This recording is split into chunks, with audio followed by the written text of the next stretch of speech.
Hey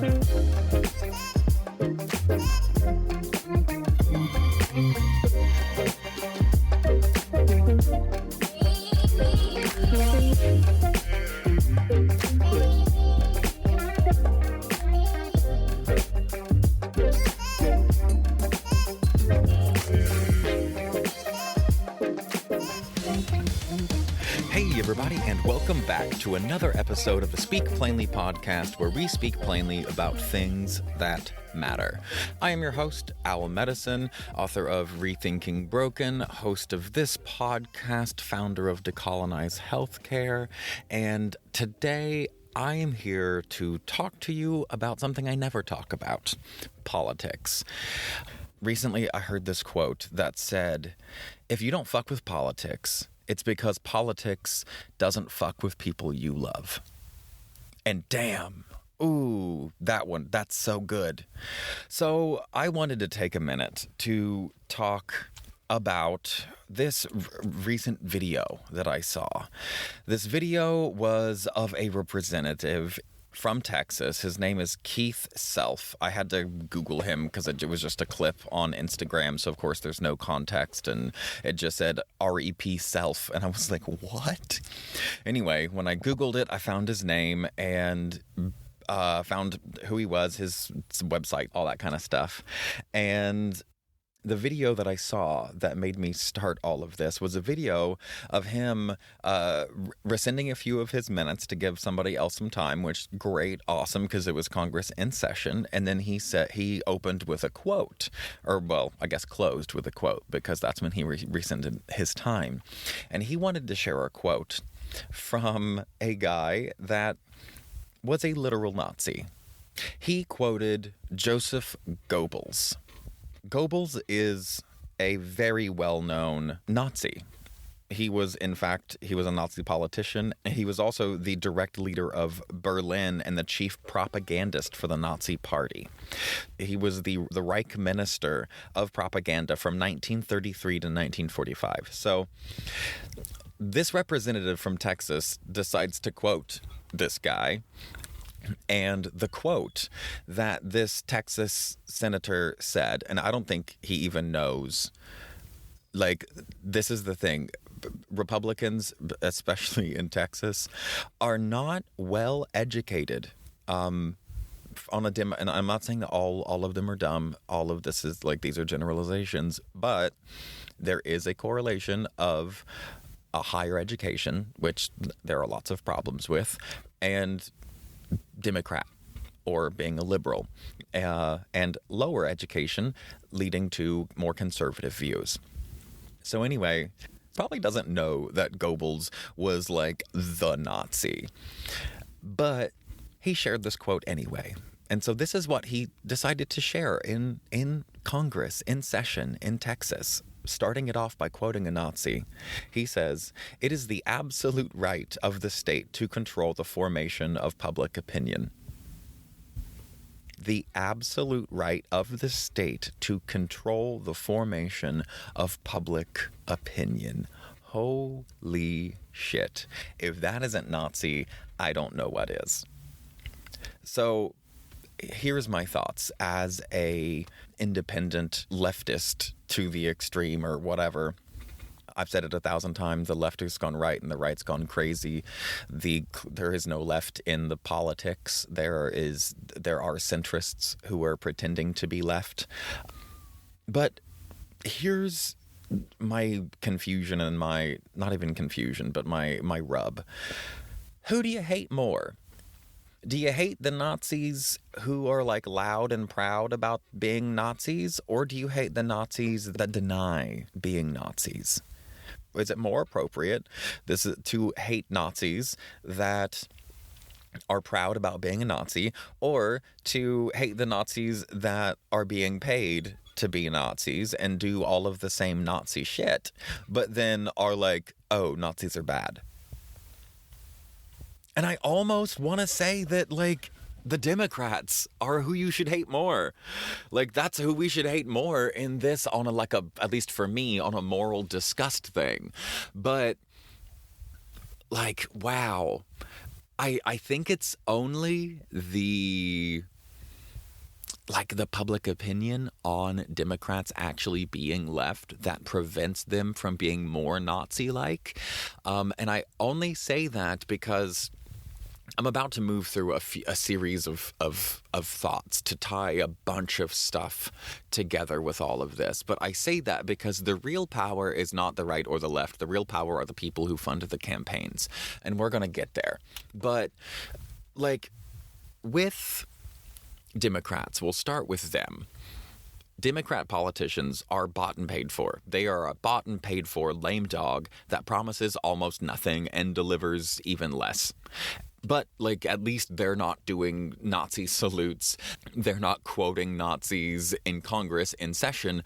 But if you look at the big deals, things that I consider to be big deals, like wealth inequality and affordable housing and private prisons, that sort of stuff, if you look at all of those sorts of things, they stay the same, no matter who's in office. Illegal war, or like racketeering and profiteering, all of that stays the same no matter who's in office, left or right. And if you look at the top donors to any election, it's the same companies on both sides, maybe to differing degrees, but all of these major multi-billion-dollar companies, and now they're multi-trillion-dollar companies, and we'll get there in a second.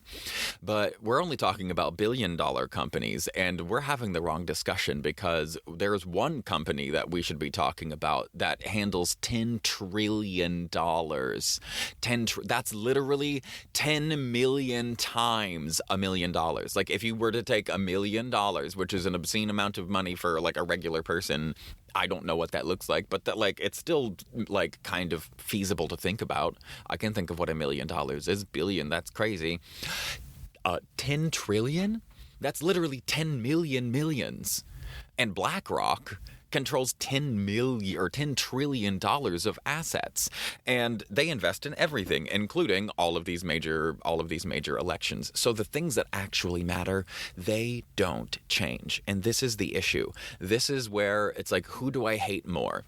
If we just pay attention to what's going on Facebook and what's going on the news, it's the left versus the right, do this, do that, do this, do that, and we're pushing and pulling on what is more important socially.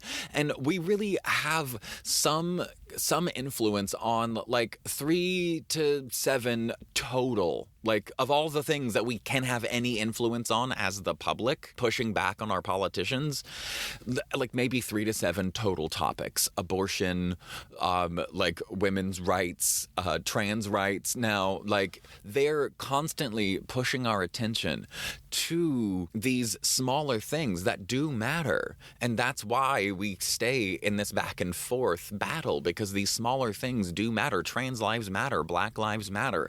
But you know what matters more? All lives, and all of our lives are at risk.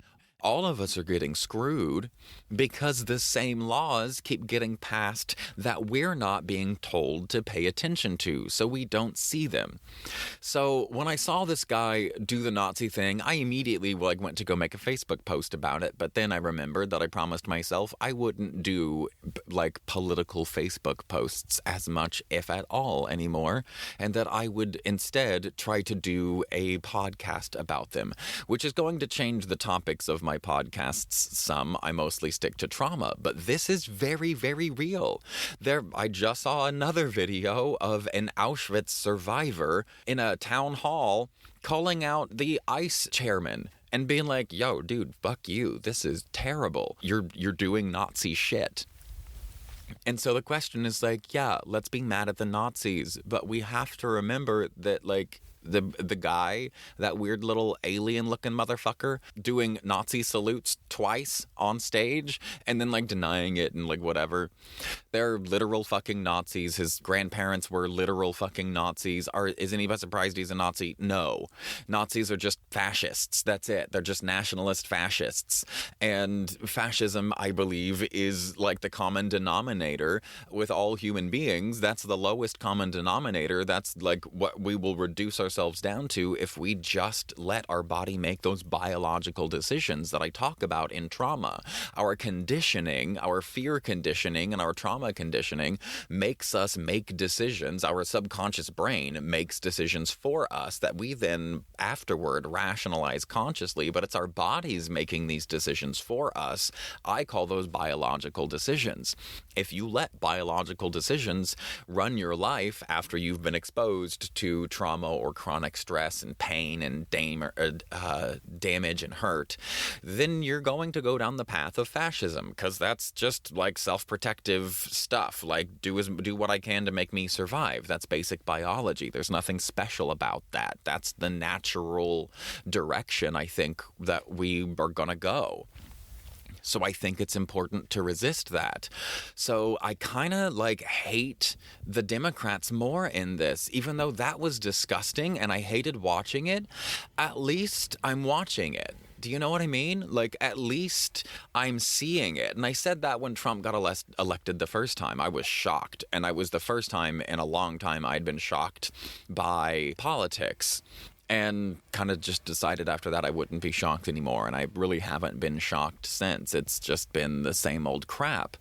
But when Trump got elected the last time, I was like, it's not the president I wanted, but it's the president America deserves.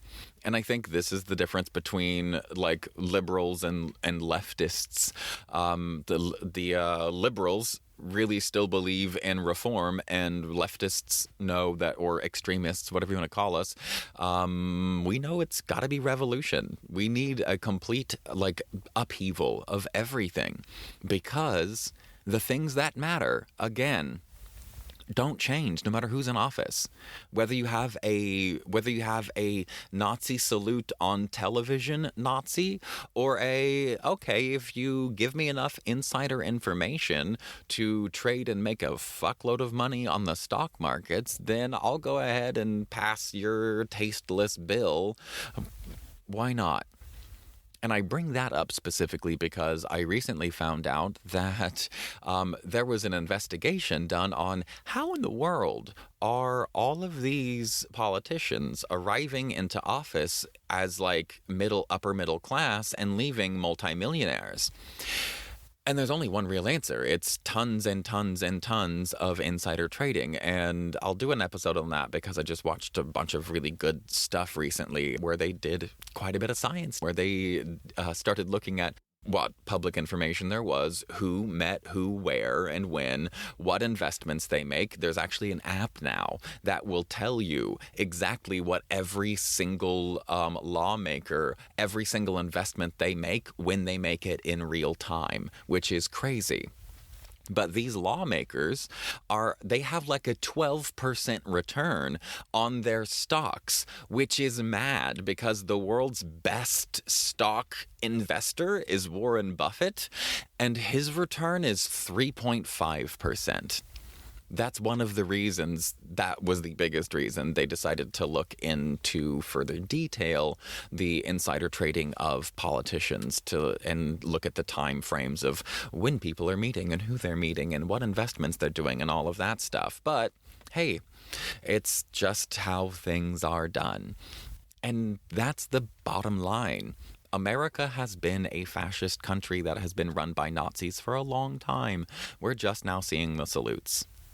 As much as I want to hate this senator for being a fucking Nazi and literally quoting like the Nazi philosopher, like the fucking guy, Goebbels, like if the balls or the ignorance, probably the latter, like the ignorance of being able to show up in Congress as an elected official during this time and start this off by quoting a literal Nazi. Like, wow. I feel like he's definitely going to be part of that 40% of America who has less than a 6th grade reading level. He certainly hasn't read anything since 6th grade, at least not about Nazi history, if he doesn't know who Goebbels is. But anyway, I digress. That's gross. But isn't it more gross to be bought off by the exact same people and do the exact same things. Like Obama dropped more bombs than Bush did, but we call Bush a war criminal. Biden too. Biden dropped just as many. Like, we're constantly bombing everyone around the world because these mega corporations, and most of us, when we think about mega corporations doing this, that, and the other, we're thinking, us regular people, what are our mega corporations? We're looking at Facebook and Instagram. We're looking at Tesla. We're looking at Amazon. We're looking at the Bezoses and the Zuckerbergs and the Musks. And the thing is like, obviously Musk is the guy who's there right now. But then there's also people like BlackRock that dwarf the amount of wealth that Elon Musk has. They dwarf it, the amount of wealth that they move. Elon Musk has his billions of dollars and is slated to be the world's first trillionaire. But you have independent private investment companies like BlackRock that are moving and maintaining $10 trillion worth of wealth. That's an obscene amount of money. And those people are the people in power. And it becomes less obvious because they have shell within shell within shell within shell within shell. And when you have that $10 trillion, you're invested in a billion different things. And every single one of those things has a different title because every single one is a different company. And maybe it's a shell company within a company or an umbrella company. And there's umbrellas underneath umbrellas underneath umbrellas. And each one of them are all different corporations that can all do donations. So when you're looking at like who is investing in who's going to become president, because that's what they're doing, they're not idiots. They're investing. They're hedging those bets. That's why they're playing both sides. They're investing. They know that if they can control the rules, they win. That's how the world works. So I wanted to talk to you about Nazis in America. What in the world is going on? Why are we seeing all of these Nazis? It's because they've always existed, and hate the Nazis. Fuck the Nazis. Punch a Nazi in the face. But remember that it's not just the people doing Nazi salutes on television that are Nazis. It's also your weak, spineless Democratic senators and representatives. They are, in my opinion, more immoral, more weak, and more pathetic because they're attempting to or trying to say that they are taking the high road and they are morally superior, and then money separates them from their morality the same way money separates fascists from their morality. They're just more plain about it. Thank you for listening to this episode. If you liked it, consider buying me a coffee. Go check out owlchrysalismedicine.com to see what I'm up to. Thank you for your time, and remember, stay curious and stay uncomfortable.